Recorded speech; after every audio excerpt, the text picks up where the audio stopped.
waa 26 bisha May sanadka 2024 waa galabnimo axada waxaad naga dhageysanaysaan mowjadaha 16 iyo 19 mitirban iyo boggan internetka voasomali.com Afrikada bar saacadu xaqiina waa 4 galabnimo waxaan idaacada wararka VOA-da idinla socodsiin doonta anigoo ah Sahra Cabdi Axmed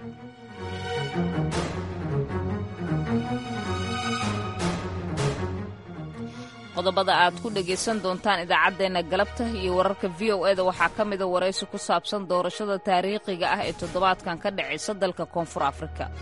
xisbiga wuxuu ahaa xisbiga ugu awooda badan ee lagu jecel yahay dhameeyeyna nidaamkii midabta koorka. Nelson Mandela markuu madaxda ka noqday ugu horreysay xisbi wuxuu isku duuban la jecel yahay kabacdina waa Thabo Mbeki uga dambeeyey iyadoo xoogaa fadeexada iyo wax dhaceen ay xisbiga uga tegey waxaa ka dambeeyey Zuma oo isna fadeexada kale lagu sheegay xisbigii oo waxyaabo badan uu dadweynaha u ballan qaaday oo nolosha xaggeeda buuxin waayey. waxaad sidoo kale dhageysan doontaan oo idin haynaa barnaamijkii wicitaanka dhageystaha oo uu marti noogu yahay wasiirka beeraha iyo waraabka dowladda federaalka ee Soomaaliya. taas baa waxay keentay webigii waa buuxaa ciid baa ka buuxda haddii roob yar yimaado wuu fatahayaa hadduu bil maqnaadana wuu qalalayaa marka dhibaatooyinka ugu waaweyn ee hadda fatahaadda keenaya waxa weeye webigii meel uu biyo ku qaado ma jirto ciidaa ka buuxsantay cid qodayna ma jirto dee hadda dowladda Soomaaliya weli way koraysaa. qodobadaas iyo warar kale ayaan idinkugu haynaa idaacadeena balse marka hore ku soo dhawaada warkii dunida oon idin akhriyo isla anigoo ah Sahra Cabdi.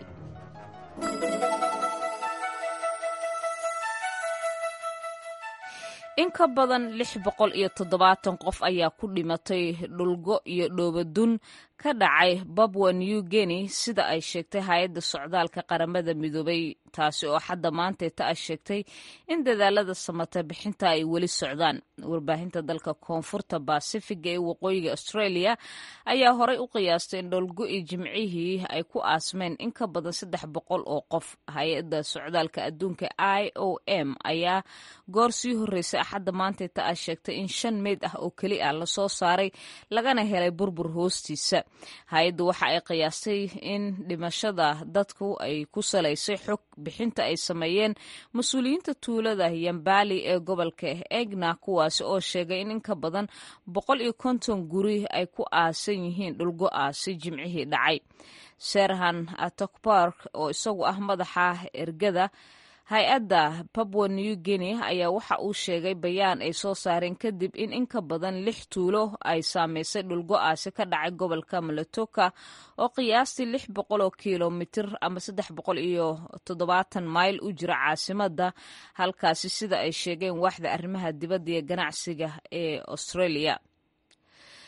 mudaharaadayaal rabshado wato ayaa waxa ay xalay fiidkii ka dhaceen magaalada Tel Aviv iyada oo sidoo kaleetana uu gacan ka hadal dhex maray booliiska iyo qaar ka mid ah dadka banaanbaxa dhigayay.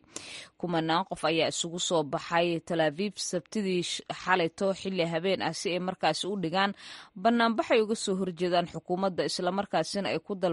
ku dalbanayaan in dib loo soo celiyo laheystayaasha Israa'iiliyiinta ee Xamaas gacanta ku hayaan. qaar ka mid ah dibadbaxayaasha ayaa kor u hayay sawirada askarta oo dumar ay ku jiraan Israa'iiliyiin oo qaarkood dhowaan ka soo muuqday muuqaal ay baahisay Xamaas. muuqaalkaasi ayaa la arkayay dumar ka mid ah militariga Israa'iil oo gacanta ku dhigeen dagaalyahano ka tirsan Xamaas xilli Xamaas ay markaasi weerarayso koonfurta Israa'iil toddobadii bishii ina dhaaftay Oktoobar sanadkii hore. mudaharaadayaashu ayaa waxa ay wateen boorar ay ku qornaayeen jooji dagaalka iyo caawi waxa ayna ugu baaqeen dowladda in ay aqbasho heshiiska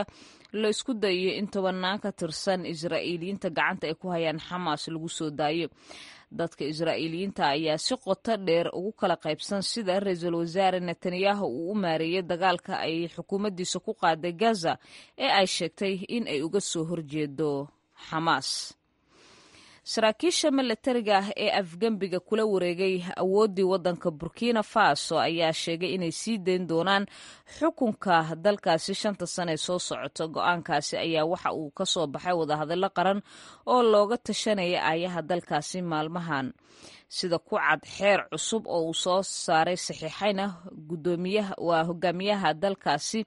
ninka la yidhaahdo Ibrahim Traore militariga ayaa xukunka sii joogi doona muddo 6 bilood ah oo keliya oo ka bilaabanaysa 2 bisha Julaay ee fooda nagu soo haysa. Bayaankaasi ka soo baxay militariga ayaa lagu sheegay in doorashada ay soo gabagabeyn doonto dowladdu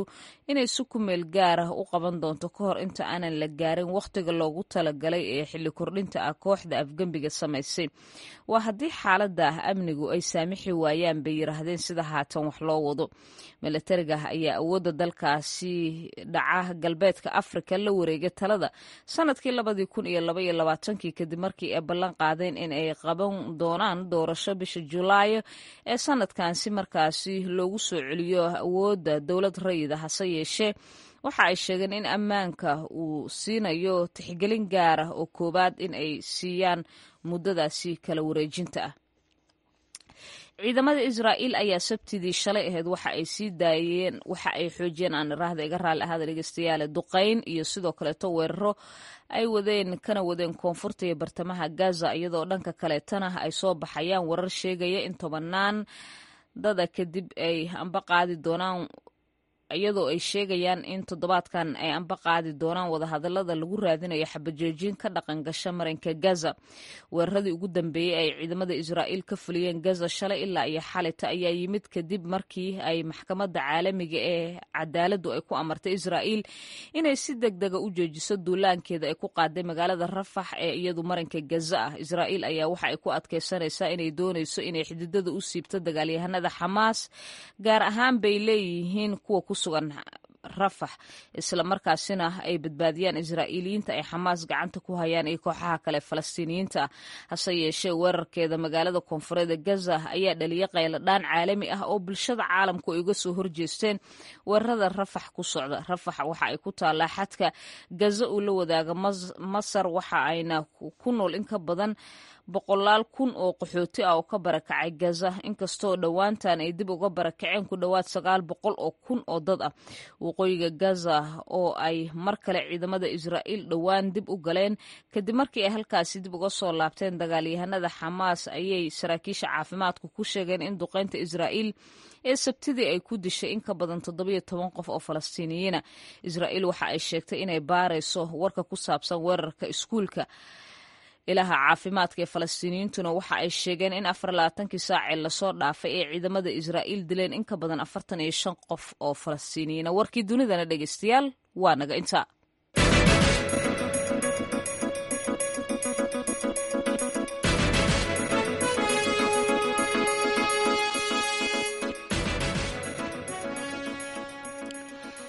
galab wanaagsan idilkiinba dhageystayaal halka wararkaasi idinkaga imaanayaan waa Washington. aan ku bilowna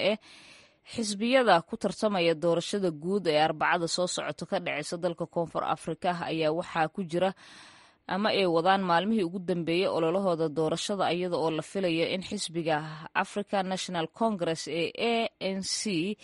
uu dalkaasi hogaanka u hayay tan iyo markii lasoo dhaafay ama lasoo afjaray midabta koorkii uu markii ugu horreysay tan iyo xilligaasi ay taageeradiisu hoos u dhacday, isla markaasina uu u baahdo in uu wadahadal la sameeyo xisbiyada kaleto. Cabdixakiim Maxamuud Sharwac ayaa wareystay Maxamed Nuur Qalimow oo ka faallooda siyaasadda caalamka kuna sugan magaalada London. run ahaantii waxaa socda ololaha maalmihii ugu dambeeyey ee doorashada dhici doonta 19 bishan oo maalmo naga xig. run ahaantii xisbiyada aad bay loolankoodii iyo campaignkooda u wadaan, laakiin waxaa ugu mudan in wax laga ogaaday xisbiga ANC oo ahaa xisbi weligiiba tan iyo intii midabta koorka waddanka uu ka dhamaaday xukunka hayay oo majority ahaa baarlamaanka iyo dowladdana soo hayay, in hadda shaki weyn laga qabo inuu sanadkani uunan helin doorashadan 50% in ka badan. haddaynu eegno qalimow maxaa keenay xisbigan ANC oo dee muddada intaa leeg waddankan Koonfur Afrika hogaanka u soo hayay in mustaqbalkiisa laga dayriyo, islamarkaana si warbaahin kala duwan ay qorayso ama muddooyinkii ugu dambeeyey ray ururinta la sameynayo lasoo bandhigay ee tilmaamaysay ay taageeradiisu ay halkaasi soo gaadho. maxaa keenay qodobada keenay ee halkaas soo gaarsiiyey maxaa ka mid ah? run ahaantii xisbigan wuxuu ahaa xisbiga ugu awooda badan lagu jecel yahay dhameeyeyna nidaamkii midabta koorka. Nelson Mandela markuu madaxda ka noqday ugu horreysay xisbi wuxuu ahaa isku duuban la jecel yahay,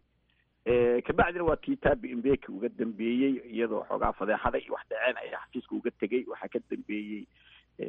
Zuma oo isna fadeexada kale lagu sheegay xisbigii oo waxyaabo badan uu dadweynaha u ballan qaaday oo nolosha xaggeeda buuxin waayey. inkastoo 10 sano ugu horreysay uu wanaagsanaan la yidhahdo wixii ka dambeeyey noloshii oo adkaatay, noloshii dhaqaalaha, korontada, biyaha, housingka, guryeynta ah, waxyaabo badan oo shacabku ay filayeen ayay waayeen oo hadba hoos usii socday ilaa hadda heerka ugu dambeeyey la gaaray. khilaafyo badan oo ka dhacay xisbiga ANC dhexdiisa oo la isqabqabsaday oo madaxdiisa isqabqabsadeen oo Zuma ka mid yahay oo haddaba xitaa xisbi gooni ah samaystay MK la yiraahdo. inkastoo hadda maalmihii ugu dambeeyey maxkamadda ay ka mamnuucday inuu tartami karo kadib markii xukun uu ku dhacay. waxyaabo badan oo isbiirsaday ayaa jiro, dadkii aad uga niyad jabay. dadka da'yarta oo la sheegay nidaamkii midabta koorkaba inay wax badan ka ogeyn oo iyaguna xisbiga in badan kasii tagaaya la leeyahay oo xisbiyo kale isaga biiraya. marka waxyaabahaas isbiirsaday ayaa keena xisbiga in awooddiisii siyaasadeed uu ku lahaa South Africa ay sii yaraanayso. haddii tusaale ahaan oo kale saad aduba hadda carrabaabtay 50% uu hoos uga dhaco, xisbigan muddo aada u dheer oo ilaa iyo markii midabta koorka uu ka dhammaaday waddankaasi koonfur Africa waxa uu ahaa xisbi aan loo babac dhigin. sida haatan adigu baad carrabaabtay haddiiba ay dhacdo inuu 50% uu hoos uga dhaco, maxay tahay tallaabada xigta? maxaa la gudboon xisbigan si uu awooddii usii joogo amaba madaxweynahan u talinaya waddanka koonfur Africa Cyril Ramaphosa oo isaguna xisbigan ka socdaana uu awooddii usii joogo? runtii haddii 50% uu hoos uga dhaco waxay ku qasbanaan doonaan xisbiga wuxuu ku qasbanaan doonaa inay raadsadaan xisbiyada yararka ah si ay xukuumad u dhistaan. waana markii ugu horreysay noqon doontaa ay u baahdaan xisbi kale inay bahwadaag la noqdaan si dawladdii ay usii haystaan. marka xisbi ahaan la yidhahdo waa laga yaabaa codadka ugu badan inuu helo, laakiin inuu 50% gaari waa dhici karto. ay ku qasbanaan doonaan inay maaragtay bahwadaag iyo qolooyin kale xisbiyada hadba kii ay yiraahdaan oo isla shaqayn kartaan. Ramaphosa oo maaragtay waxyaabihii meeshaba lagu keenay madaxweynenimada waa tii Zuma markii dhibaatooyinka badanta uu isagu sidaa xukun kula wareegay oo isaguna rajooyinkii badan ay shacabka qabeen laga waayey. waxyaabo badan oo jira. marka waxay ku qasbanaan doonaan inay coalition sameeyaan, dawlad wadajira oo xisbi kale uu maaragtay kula shirkoobo, iyadoo markaa noqon doonto markii ugu horreysay ee talada lala wadaago, una noqon xisbiga talada gooya ee majority-ga baarlamaanka haysta xukunka dalka hoggaanka u noqda. marka waa weji cusub ay yeelan doonto South Africa. kaasi waxa uu ahaa Maxamed Nuur Qalimow oo u waramayay Cabdixakiim Maxamuud Shirwac. Qalimow waxa uu ku sugan yahay magaalada London, waxa uuna ka faalloodaa siyaasadda caalamka iyo guud ahaanba wadamada Afrika.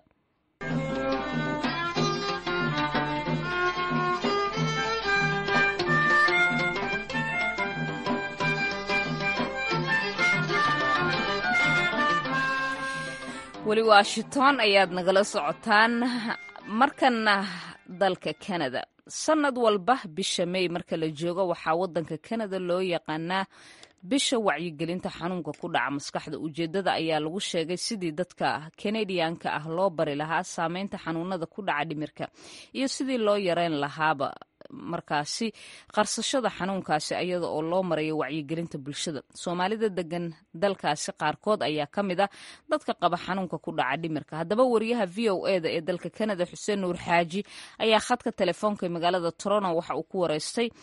Cabdulaahi Maxamed Aadan oo isagu la taliyo u ah hay'ad ka shaqeysa caafimaadka kana howlgasho Soomaaliya, sidoo kale tana wax ka aas-aasay ururka Brimsom Counseling oo bixiya la talin la xiriirta xanuunada ku dhaca dhimirka oo fadhigiisu u yahay magaalada Garowe. ugu horreyntiina waxa uu weydiiyey muhiimadda ay leedahay wacyigelintan.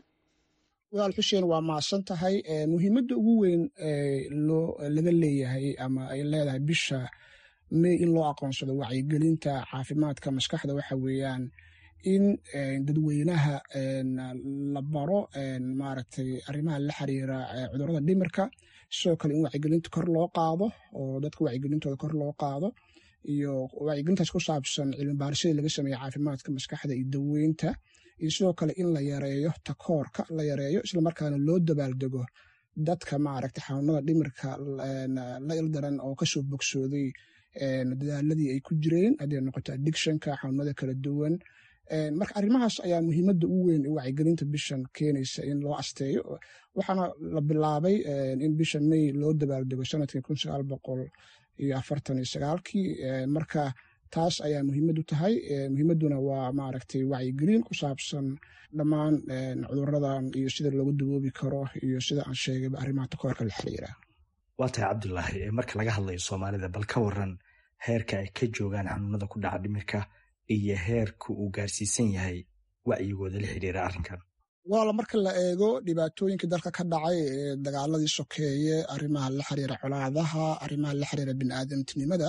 waxaa la sheegaa in dadka Soomaaliyeed tiro aad u fara badan runtii la nool yihiin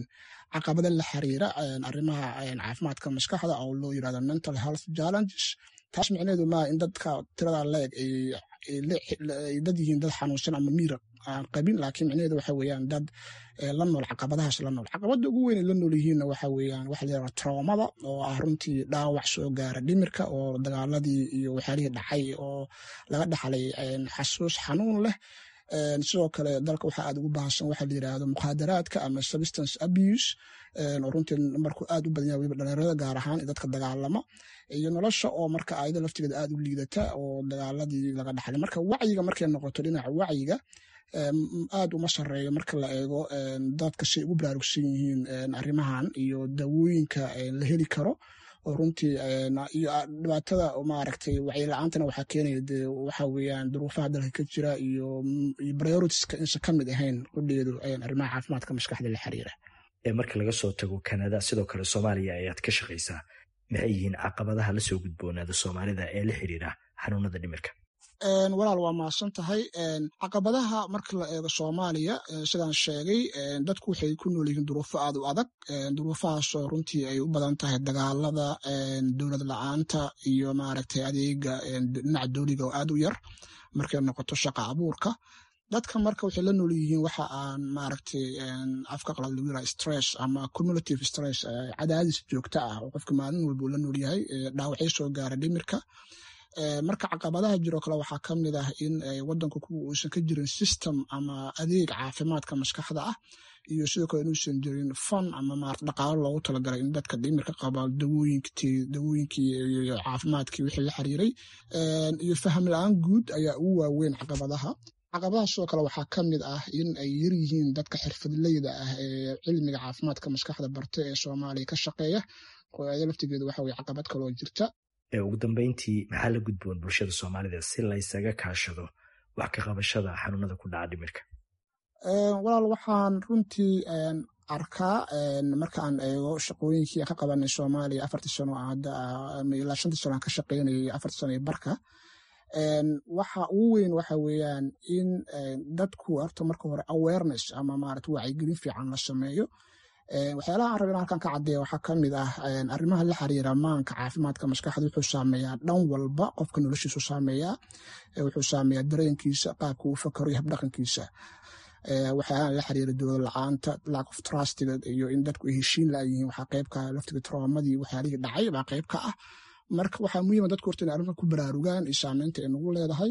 kadibna ay dowladdu ay maaragtay adeegyadaasi loo fulin lahaa oo maaragtay ama adeegyadaas dadka loo gaarsiin lahaa hadday noqoto fan qareemid iyo maaragtay aqoontii iyo cilmi baaristiiba inay noqoto qudheedu waxyaalaha istiraatiijiyadaha arrimaha caafimaadka in lagu daro dabcan wasaaradda caafimaadka ee Soomaaliyana waxaan ogahay inay leedahay istiraatiijiyad intaa la dhaqaajiyo oo maaragtay fan loo raadiyo oo dadka ka shaqeeyana ay sameeyaan isku imaad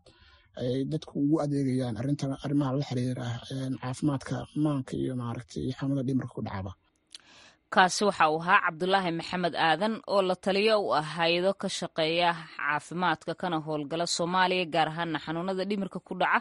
wuxuuna u waramayay wariyaha VOA-da ee dalka Canada Xuseen Nuur Xaaji halkaas aad ka dhageysanayseen waa Washington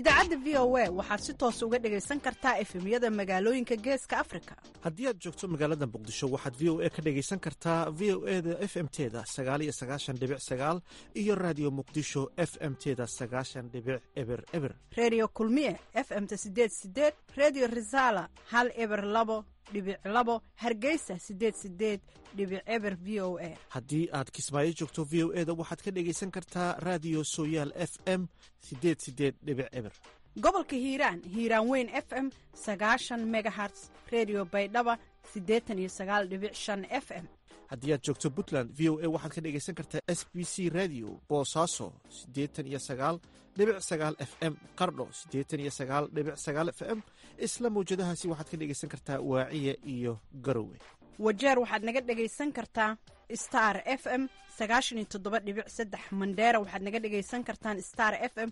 97.5 dhadhaab waxaad naga dhegaysan kartaan star f m 97.1 iyo 92.4 waxaa kaloo aad naga dhegaysan kartaan 107.6 f m xagar dheerna waxaad naga dhegaysan kartaa 97.1 f m. waa tahay haatanna dhegaystayaal waxa aad ku soo dhowaataan barnaamijkii wicitaanka dhegaystaha waxaa soo jeedinaya soona diyaariyey nuur xasan nuur buqaari.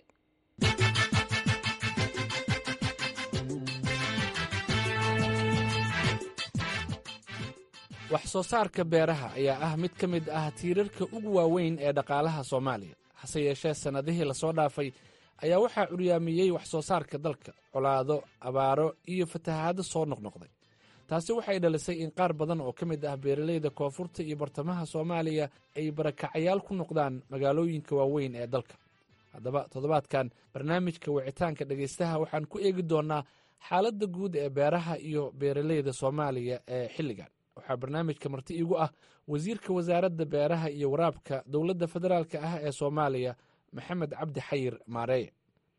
wasiir maareeye waa mahadsan tahay, ku soo dhowow barnaamijka wicitaanka dhegaystaha ee v o a. waa mahadsan tahay nuur, aad baad mahadsan tahay. adigaa mudan, bal marka hore xaaladda guud ee beeraha iyo beeralayda Soomaaliya ee xilligan waa sidee? bismillaahi raxmaani raxiim, aad baad u mahadsan tahay. mar labaad dabcan xaaladda guud ee beeraha iyo beeralayda Soomaaliyeed waa la wada og yahay oo dhibaato weyn ayaa haysata. ay ka dhaxleen dagaaladii sokeeye ee dalka ka bilowday 1991kii ilaa xilligan hadda la joogo 2024 weli beeraha iyo beeralayda Soomaaliyeed aanay helinin adeegyadii loo baahnaa ay dowladda uga baahnaayeen. uu burburay dhammaan kaabayaashii beeraha iyo beeralayda Soomaaliyeed sida jidadkii, buudooyinkii, wax kasta oo u sahlayey kanaaladii iyo waraabkii, webigii oo xaalkiisa aad og tahay, webiyadii Soomaaliya xaalkooda iyagu sheeko dheer oo kale u baahan. marka weli dad Soomaaliyeed oo badan ayaa ku tiirsan, noloshoodu ku tiirsan tahay beeraha, laakiin culaysyo aad iyo aad u waaweyn ayaa ka jira. sidaad og tahay beeraha iyo xooluhu waa lafdhabarta dhaqaalaha ummadda Soomaaliyeed. waa meesha ugu badan ee dadka Soomaaliyeed shaqo ka heli jireen, haddana weli qayb ka mida dadka Soomaaliyeed ka shaqaystaan. marka waa backbone-kii dhaqaalaha Soomaaliya, laakiin dee dhibaato weyn oo 32 sano haysay, taageero la-aana, oo khawaariijta dhibaatada ay u geysanayeen dadka beeralayda iyo dhallinyaradii xoogga ahayd ee beeraha ka shaqayn jirtay oo ay ciidamaynayaan oo dilayaan. lama qiyaasi karo culayska ka jira beeraha iyo beeralayda Soomaaliyeed. waaya, waa sidaa sheegta. dabcan marka aan ka hadlayno beeraha, waxa ugu horeeya kugu soo dhacayo waa uun caqabadahaas iyo culeysyadaas. waase u tegi doonaa inta aan barnaamijka ku jirna. wasiir, beeraha sida aad sheegtaba waxay ka mid yihiin ilaha dhaqaale ee ugu muhiimsan Soomaaliya. marka maadaama aad tahay wasiirka beeraha iyo waraabka Soomaaliya, ma jiraa qorshe cad oo ay wasaaradda u dejisay horumarinta beeraha iyo beeraleyda soomaaliya inkastoo maaragtay caqabaduhu ay baaxad wen yihiin? ha wuu jiraa wasaaraddu istaraatiijiyad horta marka horese qorshe qaran baa jira oo dee hadda waxaanu ku dhaqannaa qorshaha qaranka ee 9aad ama national development plan 9 ayaan ku dhaqannaa. hadda dowladdan cusub uu ra-iisul wasaaraha ka yahay mudane xamse cabdi barre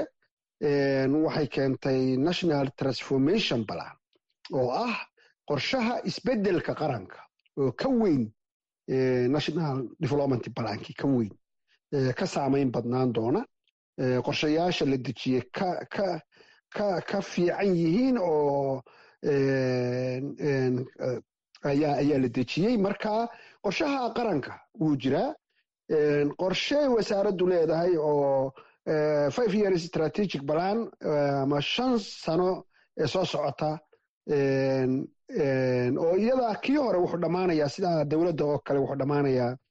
sanadkan dhammaadkiisa, laakiin mid cusub baanu dejinnay oo 5 sane soo socota laga bilaabayo 2025 laga bilaabayo ayaa noo dejisan oo leh priorities ama hortemino leh iyo action plan, tallaabooyin isdaba yaallo oo la qaadayo oo weyn ayaan leenahay. waayahay wasiir, marka aan fatahaadaha aadno iyo dhibaatooyinka iyo caqabadaha beeraha haysta iyo beeraleydaba, marka dhibaatada ay fatahaadaha iyo daadadku ku hayaan beeraleyda koonfurta iyo bartamaha soomaaliya iyo meelo kale oo ka mid ah soomaaliya ma ahan wax yar. aad ayaan ula socday 20 sano ee lasoo dhaafay ilaa iyo hadda lama hayo maaragtay xal dhibaatadan looga badbaado. marka maxay tahay sababta ay dowladda arrintan wax uga qaban la'dahay? aad baad u mahadsan tahay. horta marka horeysa in dalka ay ka dhacdo fatahaad ama abaar waa wax cusub oo la yimid isbeddelka cimilada. weligeed marmarka qaarkood roob badan wuu dihi jiray oo dadka maaragtay ama fatahaad way ku dhici jirtay ama abaar way dhici jirtay, laakiin way kala dheeraan jireen. for example statistics la hayo marka laga soo bilaabo dib loo noqdo 50 sano ama 60 sano marka dib loo noqdo ee Soomaaliya iyo siday tahay la fiiriyo, waxay sheegaysaa statisticskaasi waxay sheegaysaa in 10kii sanaba mar ay dhici jirtay ama habaar ama fatahaad, halka sanad kasta hadda ay dhacayso ama abaar ama fatahaad. marka climateku saasuu isu bedelay, dabeecadda adduunku saasay isu bedeshay. waa kow. dadkeenna Soomaaliyeed ama beeraleydeenna Soomaaliyeed ama dadka oo xoolo dhaqatadana ku dar meelaha qaarkood beer baa la isku yidhaahdaa, agropastoral community baa la isku dhahaa, ama dadkii beeraha iyo xoolaha ka shaqaysanayey waxay u nool yihiin weli sidii loo noolaa maybe 1800. wax iska bedelay ma jiro, wax horumara oo ay sameeyeen xagga nolosha iyo ma jiro. marka qorshaanu ka leenahay taasna waa kaaga sheekayn doonaa, laakiin dhibaatadaas isbeddelka cimilada ka sokow waxaa jira dee sidaan kuu sheegay burbur ku dhacay infrastructurekii beeraha Soomaaliyeed oo ugu weyn yahay webiga. dowladdu markay jirtay way qodi jirtay, inta laga soo bilaabo feerfeer agteeda ayaa lagu geyn jiray meesha webiga Shabeelloo kale haddaan tusaale kaaga soo qaado, ayaa lagu geyn jiray ilaa meesha uu webigu uu ku dhammaado lagu geyn jiray. waa la qodi jiray 5tii sanaba mar baa ciidda laga saari jiray webiga, waayo roobka iyo biyaha soo daaya webiga daadadka dhinacyada kaga imaanaya ciid bay wadaan. ciiddaas haddaan 5tii sanaba mar laga saarin dee wuxuu la mid noqonaya dhulka caadiga ama webiga la mid noqonaya. marka taas baa waxay keentay webigii waa buuxaa, ciid baa ka buuxda. haddii roob yar yimaado wuu fatahayaa, hadduu bil maqnaadana wuu qalalayaa. marka dhibaatooyinka ugu waaweyn ee hadda fatahaadda kenya waxa weeye webigii meel uu biyo ku qaado ma jirto, ciidaa ka buuxsantay, cid qodayna ma jirto.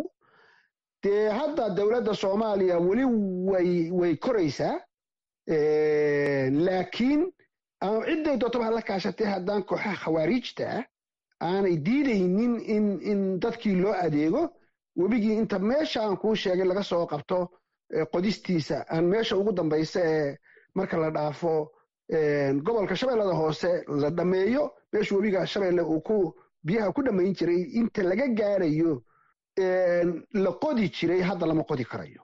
meelaha qaarkood kooxaha argagixisadabaa ku jira oo dadka aqoon-yahaniinta iyo injineerada ah ee dee hawshaa ka shaqayn lahaa iskuma aamini karaan marka wax badan oo wixii aanu qaban lahayn shacabka soomaaliyeed ka mid yihiin waxay ku xidhan yihiin in shacabka soomaaliyeed fahmo khawaariijtu inaanay noloshoodii ay hortaagan tahay horumarkoodii ay hortaagan tahay dhallinyaradoodu inay waxbarato ay hortaagan tahay nolosha oo dhan soomaaliyeed ay baabiinayaan marka khawaariijta in lala dagaalamo weeye si adeegyada aan kuu sheegayo kuwa ka badan loogu qabto shacabka soomaaliyeed laakiin khawaariijta ciidamada soomaaliyeed ayaa shaqo fiican ka haya annakuna qorshihii waa noo dejisan yahay marka ugu horreysa suuragal ay noqoto inaanu keenno qorshe qaran oo wax lagaga qabanayo fatahaadda iyo abaarta labadaba oo soomaaliya oo dhan wada gaadha waaya khubarada qaar ayaa dhinaca beeraha waxa ay ku taliyeen sidoo kale in fatahaadaha ay yarayn karaan dibeyactir lagu sameeyo maaragtay biyo xireenadii hore marka arintaas bal ka waran iyadoona wasaaradaadu qorshe ma ka dejisay absolutely sidaa ay sheegeen dadka aqoon-yahaniin tahay waa run waa kuu sheegay dowladdii markaynu dowladda ahayn ama sideedaba dee dowladuhu markay doonayaan inay maamulaan maaragtay webiyada iyo biyaha dee waxay u leeyihiin khidado kala dambeeya oo taa ugu horreysa webigu inuu biyo badan qaadi karo meel kasta oo biyuhu ku joogsadaan laga furo si ay hore ugu socdaan mid waa taas ta labaadna waxa weeye haddii biyuhu intaa ka bataan in loo sameeyo biyo xidhiino waaweyn loo sameeyo oo biyaha inta halkaa lagu kaydiyo halkaa loo leexiyo marka ay kuwii hore dhammaadaan haddana kuwaa la soo daayo marka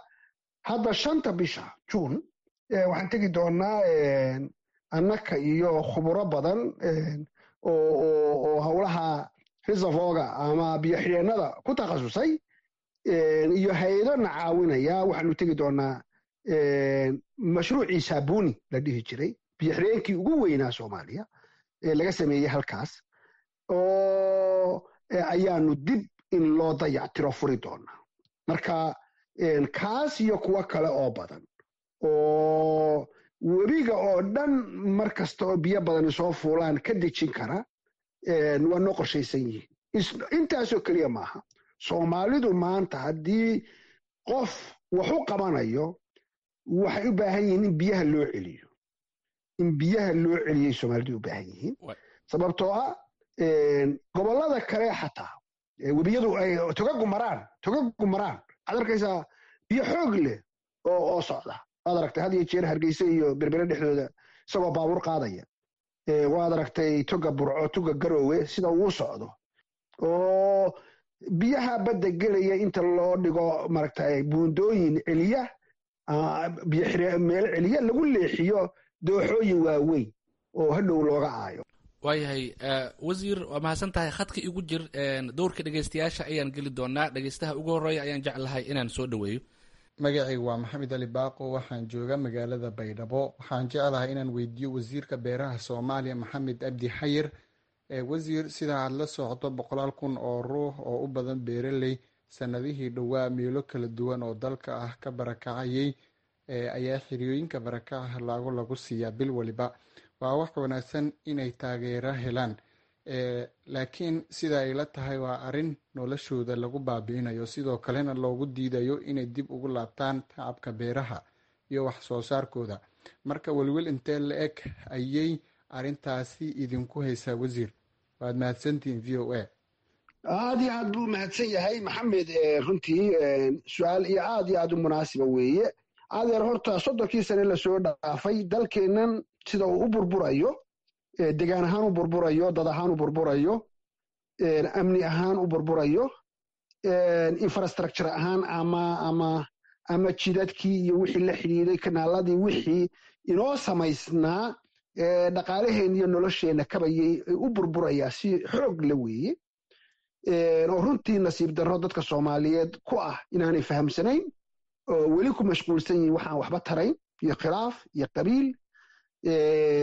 wax lamid ah oo kulligood noloshooda aan waxba ku biirinayn wixii wax ku biirinayana ay burburayaan walwal weyn baa naga haya dadkaa soomaaliyeed horta marka horeysa qofka soomaaliga haddii dhibaato uu la kulmo dabeecadda kala kulmo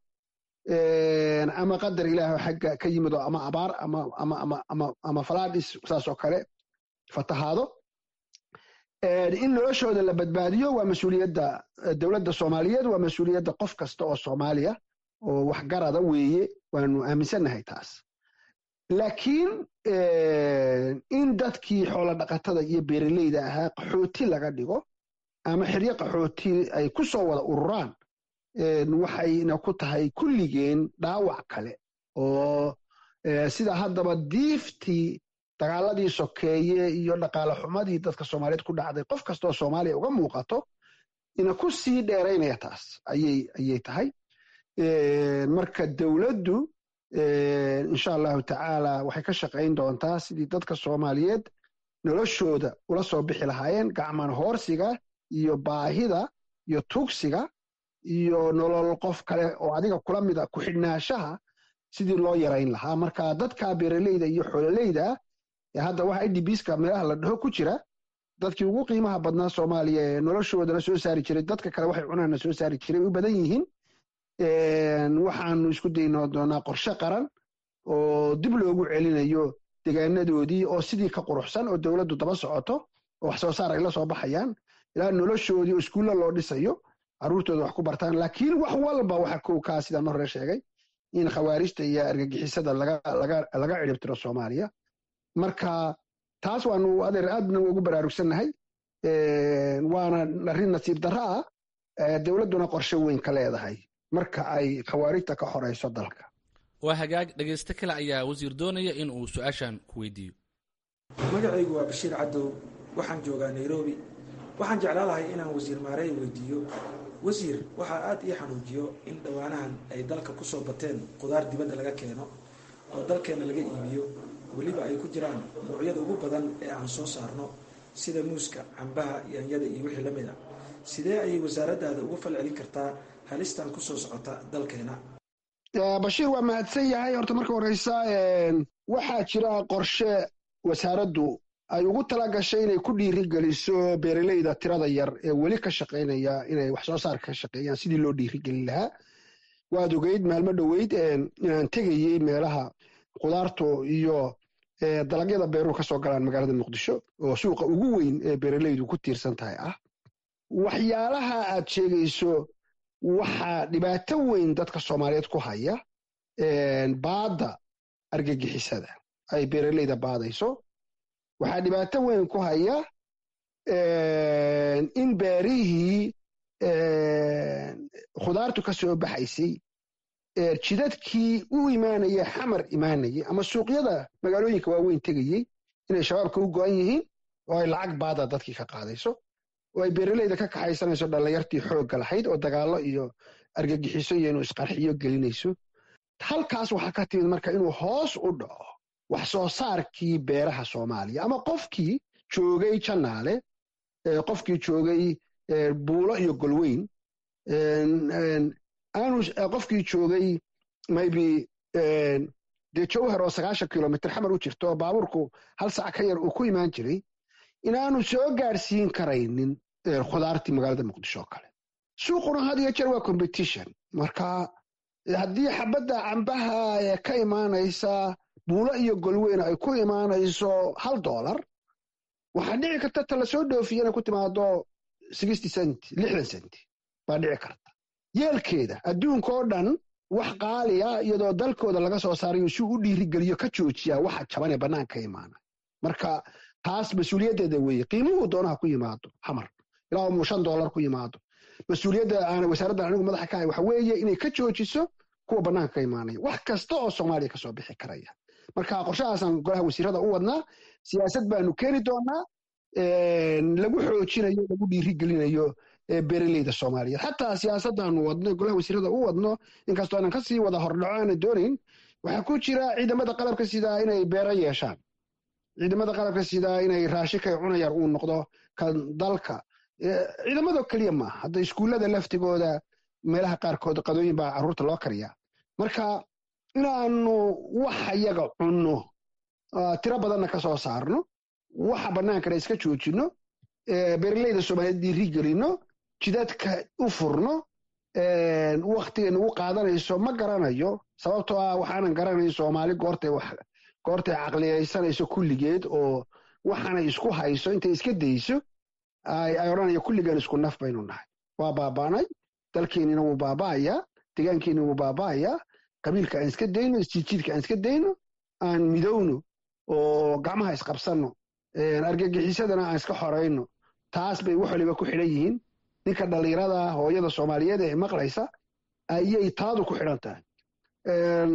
xildhibaanada iyo madaxweynaha iyo ra-iisul wasaaraha keliya wax walba lagama sugayo dal kasta dowladnimada dadkaa samaysta dadkoodaa difaacda wixii xun dadkoodaa diida dadka soomaaliyeed inay sidaas noqdaan baa laga sugayaa laakiin annagu shaqo adag baanu haynaa